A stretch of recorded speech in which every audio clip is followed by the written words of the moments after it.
જો તમે હાર્ટ એટેકથી બચવા માંગતા હોય તો આ વાતને ધ્યાનથી સમજો. જો તમારી ઉંમર 20 વર્ષ કે એના કરતાં ઓછી છે તો આ એક ફાઉન્ડેશન ફેઝ છે. અહીંયાથી જ તમારા હાર્ટ પ્રોબ્લેમ ઇનિશિએટ થાય છે. તો હવે તમારું ફોકસ હોવું જોઈએ outdoor activity, junk food control અને એક્ટિવ લાઇફસ્ટાઇલ પર, કારણ કે આ એજ હેબિટ્સને બિલ્ડ કરે છે. જો તમે 20 થી 40ની વચ્ચે છો તો આ એક ડેમેજનો સ્ટાર્ટિંગ ફેઝ હોય છે. સ્ટ્રેસ, પુઅર સ્લીપ અને અનહેલ્ધી ઇટિંગ અહીંયાથી જ અસર દેખાડવાનું સ્ટાર્ટ કરી દે છે.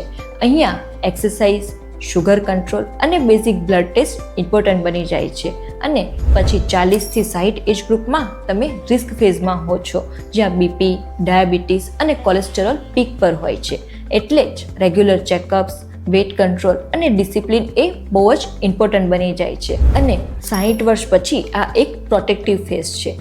અહીંયા ફોકસ સ્ટેબિલિટી પર હોય છે, જેમ કે લાઇટ એક્ટિવિટી, બેલેન્સ ડાયટ અને રેગ્યુલર ડૉક્ટર ફોલોઅપ.